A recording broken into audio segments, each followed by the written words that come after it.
ഈ പി കൃഷ്ണപിള്ളയെ പാമ്പ് കടിച്ചു അങ്ങനെയാണ് മരിച്ചതെന്നൊരു കള്ളക്കഥ കമ്മ്യൂണിസ്റ്റുകാർ പറയുന്നുണ്ട്. അങ്ങനെയൊന്നുമല്ല, വിഷം കൊടുത്ത് വന്നതാണ് എന്നാണ് സഖാക്കൾ തന്നെ പറയുന്ന ഒറിജിനൽ കഥ. അതുപോലെയാണ് ഇപ്പോൾ നന്ദേട്ടൻ്റെ ഒരു പുതിയ പുസ്തകം വരുന്നുണ്ടല്ലോ, അടിയന്തരാവസ്ഥ രണ്ടാം സ്വാതന്ത്ര്യ സമരം, ഗവർണർ പ്രകാശനം ചെയ്തു അല്ലേ? അതെ അതെ.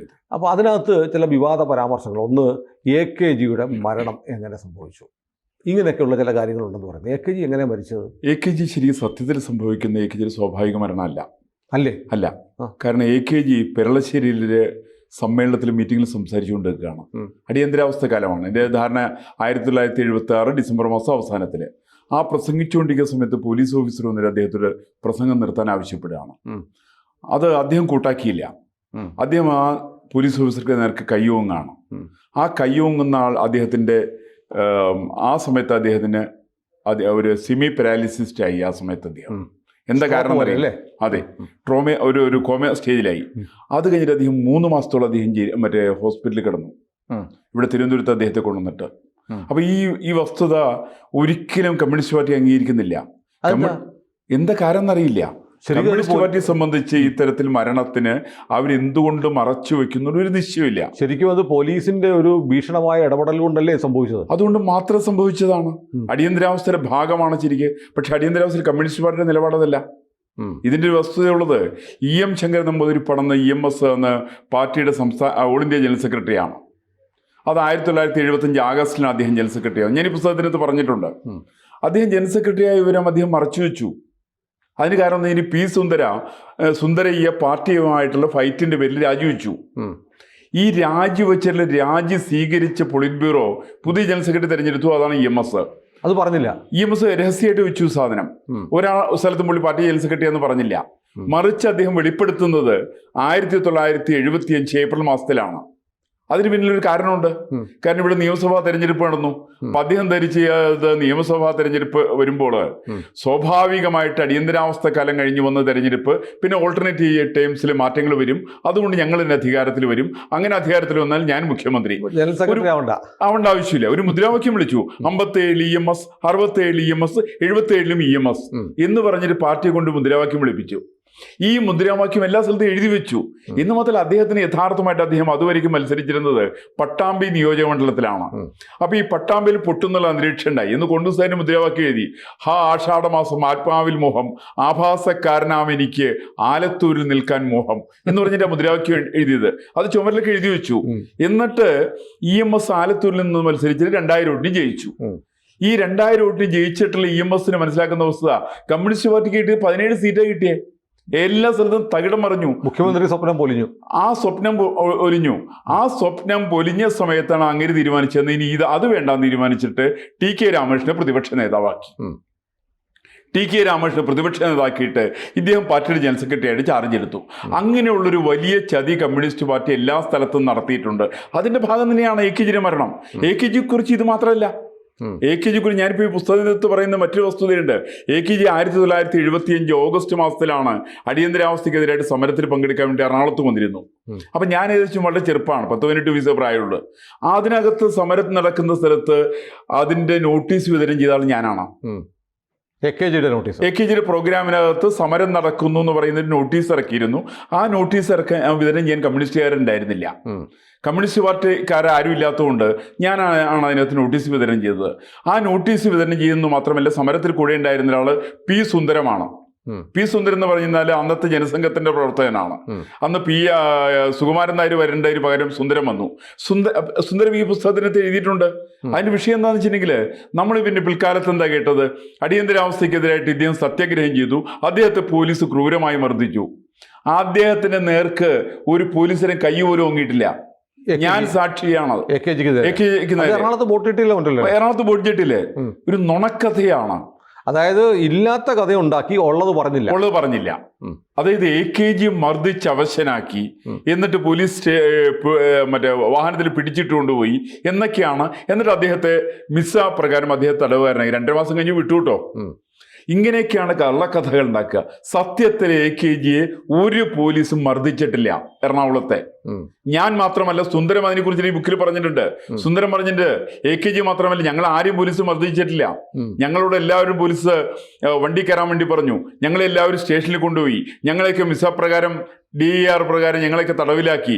ഇന്ന് മാത്രമേ സംഭവിച്ചിട്ടുള്ളൂ. അപ്പൊ അങ്ങനെ കള്ളക്കഥകൾ പ്രചരിപ്പിക്കുന്ന കാര്യത്തിൽ കമ്മ്യൂണിസ്റ്റുകാർ വളരെ മിടുക്കന്മാരാ. അതിനാണ് നേരത്തെ പറഞ്ഞ ഈ ഇദ്ദേഹത്തിന്റെ മരണത്തെ സംബന്ധിച്ച് സഖാവ് കൃഷ്ണപിള്ളയുടെ ആ മരണം ഇന്നും ദുരൂഹമാണ്. അതെ അതെ, അദ്ദേഹം പാമ്പ് കടിച്ചാണോ മരിച്ചത് അല്ല ആവാൻ യാതൊരു തരവില്ല. കാരണം എന്താ വെച്ചിട്ടുണ്ടെങ്കിൽ പിൽക്കാലത്ത് അതേ കൃഷ്ണപിള്ളയുടെ സ്മാരകമാണ് തകർത്തത്, തീ വെച്ച് നശിപ്പിച്ചത്. അത് കമ്മ്യൂണിസ്റ്റുകാരാണല്ലോ ചെയ്തത്. അപ്പൊ എന്ന് വെച്ചാൽ കമ്മ്യൂണിസ്റ്റുകാരെ സംബന്ധിച്ച് ഇത്തരം നിരവധി കള്ളക്കഥകള് അടിയന്തരാവസ്ഥ കാലത്തും അതിനു മുന്നേയുള്ള സമയത്തും വ്യാപകമായിട്ട് അവർ ചെയ്തിട്ടുണ്ട്. ബാക്കി ഇഷ്ടമെന്ന് നമുക്ക് പറയാനുണ്ട്. പുന്നപ്ര വയലാർ അടക്കമുള്ള കഥകള് ഞാൻ അടുത്ത എന്റെ പുസ്തകത്തിൽ വരുന്നുണ്ട്. പുന്നപ്ര വയലാറിൽ അവിടെ പേര് ചോദിച്ചിട്ട് 14 പേരുണ്ടല്ലോ. ആ 14 പേരിൽ ഒരാളെങ്കിലും പുന്നപ്രയിൽ സമരത്തിലോ വയലാർ സമരത്തിലോ ഉണ്ടായിരുന്നുണ്ടെങ്കിൽ ഞാൻ പൊതുപ്രവർത്തനം അവസാനിപ്പിക്കും. ഒരൊറ്റ ആളും ഉണ്ടായിരുന്നില്ല. എനിക്ക് തീർത്തു പറയാൻ വേണ്ടി സാധിക്കും. ഇവരെല്ലാം കള്ളക്കഥകൾ മാത്രം രചിക്കുന്ന തെറ്റായിട്ടുള്ള ആഖ്യാനങ്ങൾ കേരളത്തിന്റെ പൊതുസമൂഹത്തിന്റെ മുമ്പിൽ അവതരിപ്പിച്ച് പൊതുസമൂഹത്തെ വഞ്ചിക്കുന്ന ഒരു നിലപാടാണ് കമ്മ്യൂണിസ്റ്റ് പാർട്ടി എടുക്കുന്നത്. പറയുമ്പോൾ നമ്മൾ കുന്തക്കാരൻ പത്രോസിനെ ഓർമ്മിക്കണം. കുന്തക്കാരൻ കളഞ്ഞു പത്രോസിനെ കണ്ടില്ല എന്ന് മാത്രമല്ല, പത്രോസ് പണ്ട് ഇത് കഴിഞ്ഞിട്ട് ഈറ്റക്കച്ചവടത്തിന് പോയിരുന്നു. ഈറ്റക്കച്ചവടത്തിന് പോകുന്ന സമയത്ത് ഇതിന്റെ ഉദ്ഘാടനം EN ശങ്കരൻ നമ്പൂതിരിപ്പാട് കേരളത്തിന്റെ മുഖ്യമന്ത്രി 67 എൻ്റെ ഓർമ്മ. എന്നിട്ട് എന്താ ചെയ്തതെന്ന് വെച്ചിട്ടുണ്ടെങ്കിൽ EMS അവിടെ മുകളിൽ നിന്ന് ഇറങ്ങി വന്നു. ഇറങ്ങി വന്ന സമയത്ത് അവിടെ കുന്തക്കാരൻ പത്രോസിനെ കണ്ടു. പക്ഷെ പത്രോസിനെ പുള്ളിക്ക് മനസ്സിലാവില്ലല്ലോ. പക്ഷെ അദ്ദേഹത്തിന്റെ ആത്മകഥയിൽ എഴുതിയിട്ടുണ്ട്. ആത്മകഥയിൽ പത്രോസിന്റെ വീട്ടിൽ വന്നിട്ട് മീൻ കൂട്ടിയിട്ട് ഊണ് കഴിച്ച ശങ്കരൻ നമ്പൂതിരിപ്പാടാണ് പത്രോസിനെ കണ്ടിട്ട് മനസ്സിലാക്കാണ്ട് പോയ ആള്, കുന്തക്കാരൻ പത്രോസിനെ. അത്രയ്ക്കും കാപട്യമാണ് നമ്പൂതിരിപ്പാടിൻ്റെത്. ഈ നമ്പൂതിരിപ്പാടിന്റെ ആത്മകഥ അടക്കം കളവിന്റെ ചരിത്രമാണ്. നമ്പൂതിരിപ്പാടിന്റെ ജീവിതം തട്ടിപ്പിന്റെ ചരിത്രമാണ്. നിരവധി ഉദാഹരണങ്ങളുണ്ട്. പുന്നപ്രയിൽ സമരം അടക്കം അങ്ങനെയാണത്. ഞാൻ ഈ സമയത്ത് അതിനെക്കുറിച്ച് ഡീറ്റെയിൽ ചെയ്യുന്നില്ല.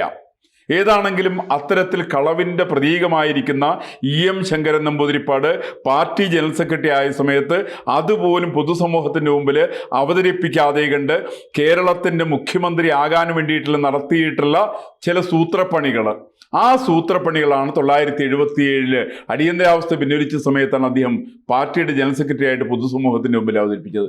ഇത്തരം നിരവധി തട്ടിപ്പുകളാണ് കാര്യങ്ങളൊക്കെ നമ്മുടെ പുസ്തകത്തിൽ ചർച്ച ചെയ്യുന്നു. ഈ പുസ്തകത്തിൽ ചർച്ച ചെയ്യുന്നുണ്ട്. കാരണം നമ്മൾ സമൂഹത്തിൽ ചർച്ച ചെയ്യണ്ടേ? കാരണം പൊതുസമൂഹത്തിന്റെ വിഷയങ്ങളാണ് ഇതൊക്കെ. നമ്മൾ ധരിക്കുന്നത് EMS മഹാനാണ്, നമ്മൾ ധരിക്കുന്ന കമ്മ്യൂണിസ്റ്റ് പാർട്ടി മഹത്തരമായിട്ടുള്ള പ്രസ്ഥാനമാണ്. അതിൽ ഇത്തരം ആഖ്യാനങ്ങളുണ്ട്.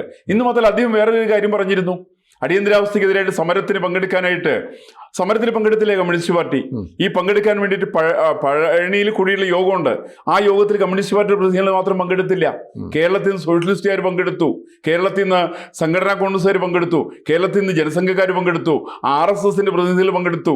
EMSും കൂട്ടരും പങ്കെടുത്തില്ല.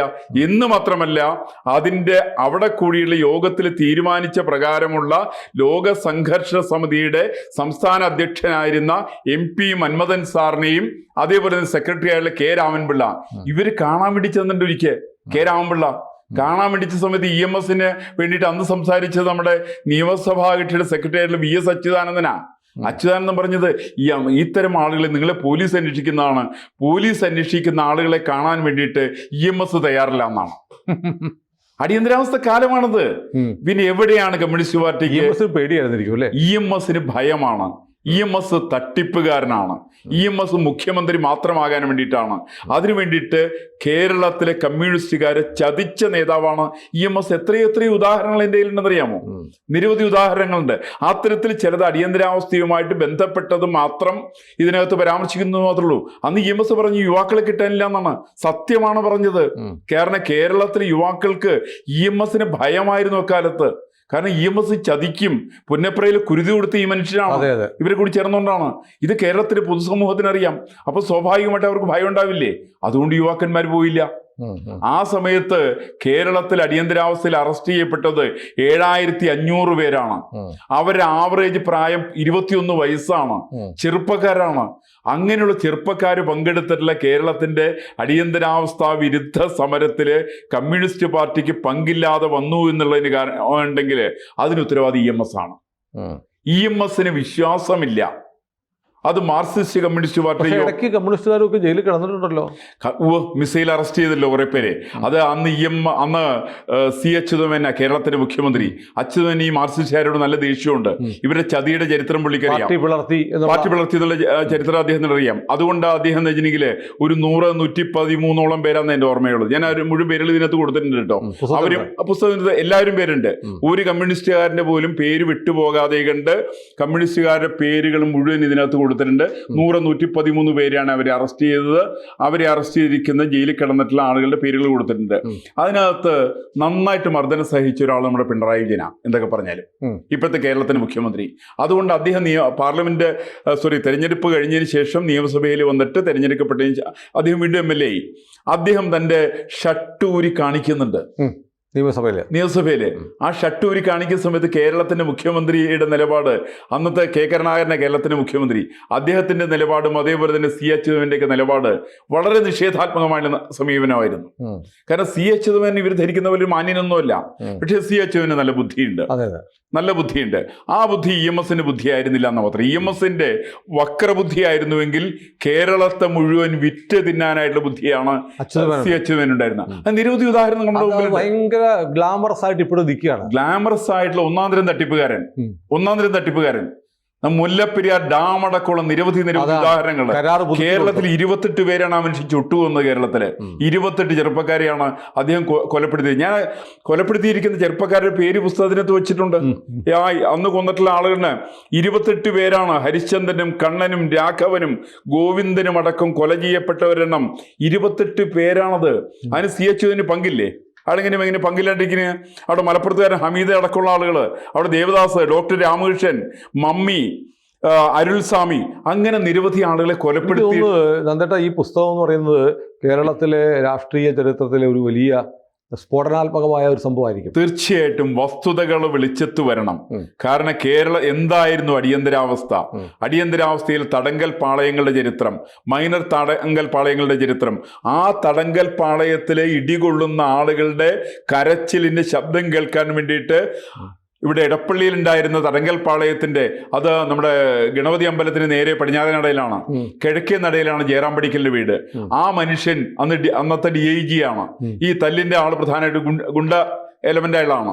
അയാൾ വീടിന്റെ പുറത്ത് ചരിതയിട്ടിരിക്കും. കരയുന്ന ആളുകളുടെ 500 മീറ്റർ ദൂരത്തുള്ള വീട്ടിലുള്ള തടങ്കൽ പാളയത്തിൽ നിന്ന് ഇടികൊണ്ട് കരയുന്നവരുടെ കരച്ചിലിന്റെ ശബ്ദം കേൾക്കാൻ വേണ്ടിയിട്ട് ജയറാം പടിക്കൽ വീടിന്റെ പുറത്ത് EC ചേരിട്ടിരിക്കുന്ന ജയറാം പടിക്കലാണ്. ആ ജയറാം പടിക്കൽ മരിച്ചതിന്റെ കഥ നമുക്കറിയാം. നോർത്ത് റെയിൽവേ സ്റ്റേഷനിൽ ഇറങ്ങി വരുന്ന വഴിക്ക് അജ്ഞാതരായിട്ടുള്ള ആളുകള്, അജ്ഞാതന്മാരുടെ തുടക്കം അവിടെ നിന്നാണ്. ഈ പുള്ളി തലി പാകാക്കി. പിന്നെ ഇയാൾ മരിച്ചത് കുറേ ദിവസം കഴിഞ്ഞിട്ട് ആശുപത്രി കിടന്നിട്ട് ഇയാൾ മരിച്ചത്. കാരണം അത്രയ്ക്ക് അതിക്രൂരനായിട്ടുള്ള പോലീസ് ഓഫീസറാണ് ജയറാം പടിക്കല്. അതിൽ DGP ആയിട്ട് റിട്ടയർ ചെയ്യുന്നതിന്റെ ഓർമ്മ 978 നമ്മുടെ പുസ്തകം ഇറങ്ങിയതിന് ശേഷം വളരെ വിശദമായി പുസ്തകം വെച്ച് ഇതിലെ ഓരോ അധ്യായവും ചിലപ്പോൾ നമ്മൾ ചർച്ച ചെയ്യേണ്ടതായിരിക്കും. തീർച്ചയായിട്ടും ചർച്ച ചെയ്യേണ്ടതുണ്ട്. ഈ അടിയന്തരാവസ്ഥയെ കുറിച്ച് പറയുമ്പോഴത്തേക്ക് വളരെ ഈ അടിയന്തരാവസ്ഥയുമായി ബന്ധപ്പെട്ട് കേരളത്തിൽ മാത്രമല്ല ഇന്ത്യയിൽ ആകെ നടന്ന മനുഷ്യത്വ വിരുദ്ധമായ കാര്യങ്ങളിൽ ഏറ്റവും പ്രധാനപ്പെട്ട ഒന്നാണ് ഈ സഞ്ജയ് ഗാന്ധി നടപ്പാക്കിയ വന്ധ്യംകരണം. 80,000 പേരാണ് വന്ധ്യംകരിച്ച യുവാക്കളെ. ഈ കോൺഗ്രസ്സുകാരൻ പറയുന്നുണ്ടല്ലോ, കോൺഗ്രസ് എന്ന് പറയുന്നത് ഇന്ത്യയിൽ നിരോധിക്കപ്പെടേണ്ട പ്രസ്ഥാനമാണ്. കാരണം കോൺഗ്രസ്സുകാരൻ സഞ്ജയ് ഗാന്ധിയുടെ നേതൃത്വത്തില് അംബിക സോണിയും കൂട്ടരെയൊക്കെ കൂടി നേതൃത്വം കൊടുത്ത്, അംബിക സോണി ഇന്നും ജീവിച്ചിരിക്കുന്നുണ്ട്. ആ അംബിക സോണിക്കാണ് അന്ന് വേറൊരു രുക്സാന സുൽത്താന. അത് ഈ ഇടതും വലതും ഇവർ രണ്ടുപേരുമായിരുന്നു. ഇവരെ രണ്ടുപേരും വെച്ചുകൊണ്ട് സഞ്ജയ് ഗാന്ധി നടത്തിയിട്ടുള്ള പേക്കൂത്തുകള്, ആ പേക്കൂത്തുകളുടെ ഭാഗമായിട്ടാണ് ഇവര് 80,000 പേരാണ് ഇവർ വന്ധ്യംകരിച്ചത്. ആ വന്ധ്യംകരിച്ചതിന്റെ ചരിത്രം ഞാൻ ഇതിനകത്ത് പറഞ്ഞിട്ടുണ്ട്. ആ വന്ധ്യംകരിച്ചതിന്റെ ഏറ്റവും അത്ഭുതകരമായിട്ട് വെച്ചാൽ ചില സ്ഥലത്ത് ജനങ്ങൾ പ്രതികരിച്ചു അതിശക്തമായിട്ട്. ജനങ്ങള് അതിനകത്ത് പറയുന്നത് ഉത്തർപ്രദേശ് സംസ്ഥാനത്ത് ഗോഡിവ, മിസ്രോളി, ബസ്തി മധ്യപ്രദേശിലാണ്. അവിടെയെല്ലാം ബലം പ്രയോഗിച്ച് വന്ധ്യംകരണം നടത്താൻ തുനിഞ്ഞ 3 പോലീസ് ഓഫീസർമാരെ ജനങ്ങൾ കൊലപ്പെടുത്തി. ഒരു ഡോക്ടറുടെ ലിംഗം ജനങ്ങൾ ഛേദിച്ചു കളഞ്ഞു. കാര്യം ജനങ്ങളെ വെറുതെ പിടിച്ച് മറ്റേ വന്ധ്യംകരിക്കുകയാണ്. ഒരു ബസ് തടഞ്ഞിട്ടോടെ ഉത്തർപ്രദേശില് ആ ബസ് തടഞ്ഞിട്ടിട്ട് അവിടെ ചെറുപ്പക്കാരായിരിക്കുന്ന 3 പേര് പിടിച്ച് ഇറക്കി, താഴേക്ക് ഇറക്കി. അവൻ RSS അല്ല, BJP അല്ല, ജനസംഘം അല്ല, സോഷ്യലിസ്റ്റ് അല്ല, ഒരു പാർട്ടിയല്ല, അവർ കോൺഗ്രസ്സുകാരായിരുന്നു. അവരെ പിടിച്ചിട്ട് അവരെ ലിംഗം ഛേദിച്ചിട്ട് അവരെ വന്ധ്യംകരിച്ചവരാണ് കോൺഗ്രസ്സുകാര്. 80,000 പേരെയാണ് ഇന്ത്യയിലൊട്ടാകെ ആ തരത്തിൽപ്പെട്ട് വന്ധ്യംകരിച്ചത്. 1,70,000 പേരാണ് ഇന്ത്യയിലൊട്ടാകെ കൽത്തുറുങ്കിൽ അടച്ചത്. അവരുടെ ആവറേജ് പ്രായം 23 വയസ്സാണെന്നുള്ളത് നമ്മൾ മനസ്സിലാക്കി. ചെറുപ്പക്കാരാണ് എല്ലാം, ചെറുപ്പക്കാര്. അതിന് ഒരു കാരണമൊക്കെ ഇയാൾ പറഞ്ഞു. സഞ്ജയ് ഗാന്ധിയും ഇന്ദിരാഗാന്ധിയൊക്കെ പറഞ്ഞത് ഇന്ത്യയിൽ ജനപ്പെരുപ്പം വളരെ കൂടുതലാണ്, അത് നിയന്ത്രിക്കണം. അത് നിയന്ത്രിക്കാൻ കണ്ട മാർഗങ്ങള്, ആളുകളെ കൊല്ലുക, രണ്ടാമത് ആളുകളെ വന്ധ്യംകരിക്കുക. ഈ തരം നീച പ്രവൃത്തി ചെയ്തിട്ടുള്ള കോൺഗ്രസ് പ്രസ്ഥാനമാണ് ഇന്ദിരാഗാന്ധിയുടെ നേതൃത്വത്തിൽ അടിയന്തരാവസ്ഥയിൽ ഈ നടത്തിൽ മുഴുവൻ നരനായിട്ട് നടത്തിയിട്ടുള്ളത്. അതിന്റെ ചരിത്രമാണ് ഈ പുസ്തകം. ഏതായാലും അടിയന്തരാവസ്ഥ 2ാം സ്വാതന്ത്ര്യ സമരം എന്ന ഈ പുസ്തകം ആരാണ് പ്രസാധകൻ? ഇതിന്റെ ഡൽഹിയിലുള്ള ഇൻഡസ്ട്രോൾ എന്ന് പറയുന്നിട്ട് പുസ്തക പ്രസാധകരാണ്. അവർ നിരവധി പുസ്തകങ്ങൾ പ്രസിദ്ധീകരിച്ചിട്ടുണ്ട്. അതിലൊരു പുസ്തകമാണ് ഈ പറയുന്ന അടിയന്തരാവസ്ഥയുടെ 2ാം സ്വാതന്ത്ര്യ സമരത്തെ കുറിക്കുന്ന വളരെ വിശദമായിരിക്കുന്ന പുസ്തകം. അത് പുസ്തകം വരട്ടെ. അടിയന്തരാവസ്ഥയെക്കുറിച്ച് ആധികാരികമായ ചരിത്ര പുസ്തകങ്ങൾ ഇപ്പോഴും മലയാളത്തിൽ കുറവാണ്. അതിലേക്ക് ആ മികവ് പരിഹരിക്കുന്ന, ആ കുറവ് പരിഹരിക്കുന്ന ഒരു പുസ്തകമാവട്ടെ. അത് പരക്കെ വായിക്കപ്പെടട്ടെ. പുസ്തകം വന്നതിന് ശേഷം നമുക്ക് അതിലെ ചാപ്റ്റർ വൈസ് നമുക്ക് കാര്യങ്ങൾ ചർച്ച ചെയ്യണം. തീർച്ചയായിട്ടും. വളരെ നന്ദി. നമസ്കാരം. കൂടുതൽ വാർത്തകളും വിശേഷങ്ങളും നിങ്ങളിലേക്ക് എത്താൻ ABC മലയാളം സബ്സ്ക്രൈബ് ചെയ്യുക, ബെൽ ബട്ടണും അമർത്തുക.